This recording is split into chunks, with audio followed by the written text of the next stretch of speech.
আনুষ্ঠানিকভাবে ভেনেজুয়েলার জ্বালানি তেল বিক্রি শুরু করেছে যুক্তরাষ্ট্র। ডোনাল্ড ট্রাম্প প্রশাসনের এক কর্মকর্তা জানিয়েছেন, $50 কোটি মূল্যের ভেনেজুয়েলার তেলের প্রথম চালান ইতোমধ্যে বিক্রি করা হয়েছে। মার্কিন কর্মকর্তাদের বরাত দিয়ে গতকাল বৃহস্পতিবার সিবিএস নিউজে বলা হয়, আগামী সপ্তাহগুলোতে আরও তেল বিক্রির প্রত্যাশা করছে যুক্তরাষ্ট্র। প্রেসিডেন্ট ট্রাম্প জানান, মার্কিন কোম্পানিগুলোর সঙ্গে অংশীদারিত্বের ভিত্তিতে যুক্তরাষ্ট্র ভেনেজুয়েলার 3 থেকে 5 কোটি ব্যারেল তেল বিক্রি করবে। হোয়াইট হাউসের মুখপাত্র টেলর রজার্স এক বিবৃতিতে বলেন, নিকোলাস মাদুরোর গ্রেপ্তারের পর যুক্তরাষ্ট্র ভেনেজুয়েলার সঙ্গে একটি ঐতিহাসিক জ্বালানি চুক্তি করেছে, যা দুই দেশের জনগণের জন্যই উপকারী হবে। তিনি বলেন, ট্রাম্প প্রশাসনের প্রতিনিধিরা বিভিন্ন তেল কোম্পানির সঙ্গে আলোচনা করছেন। ভবিষ্যৎ হোক নিরাপদ, বিনিয়োগ হোক বিশ্বস্ত, আর আমার পছন্দ Salt Bay. Welcome to Salt বে।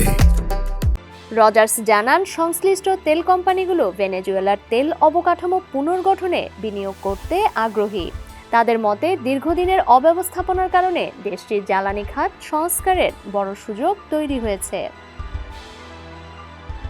গত সপ্তাহে হোয়াইট হাউসে মার্কিন তেল কোম্পানির শীর্ষ কর্মকর্তাদের সঙ্গে ট্রাম্প তার চাহিদা ও উদ্বেগ নিয়ে আলোচনা করার জন্য সাক্ষাৎ করেন।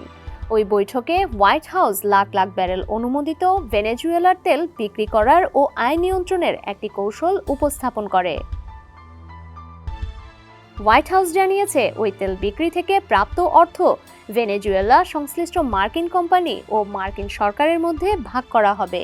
এদিকে বার্তা সংস্থা এপি জানিয়েছে, প্রেসিডেন্ট ট্রাম্প স্থানীয় সময় বৃহস্পতিবার হোয়াইট হাউসে ভেনেজুয়েলার বিরোধী দলের নেতা মারিয়া করিনা মাচাদোর সঙ্গে সাক্ষাৎ করার কথা রয়েছে। মাচাদোর রাজনৈতিক দল 2024 সালের বিতর্কিত নির্বাচনে বিজয়ী বলে ব্যাপকভাবে বিবেচিত হলেও তৎকালীন প্রেসিডেন্ট নিকোলাস মাদুরো তা প্রত্যাখ্যান করেন। পরে মাচাদোকে গ্রেপ্তার করা হয়। ভেনেজুয়েলায় হামলার জন্য ট্রাম্প প্রশাসনের প্রতি আহ্বানও জানায় মাচাদো। কারাকাস থেকে নিকোলাস মাদুরো ও তার স্ত্রীকে তুলে আনার 2 সপ্তাহের মধ্যেই ট্রাম্প ও মাচাদোর এই বৈঠক অনুষ্ঠিত হতে যাচ্ছে।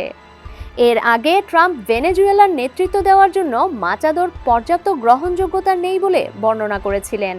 সেই সঙ্গে যুক্তরাষ্ট্র সরাসরি দেশটি শাসন করবে বলেও জানিয়েছিলেন। তবে সম্প্রতি সুর পাল্টায় ট্রাম্প। বার্তা সংস্থা রয়টার্সকে তিনি বলেন, মাচাদো একজন খুব ভালো নারী, আমি তাকে টেলিভিশনে দেখেছি। আমার মনে হয় আমরা কেবল মৌলিক বিষয়গুলো নিয়ে কথা বলবো। ডেস্ক রিপোর্ট, সমকাল।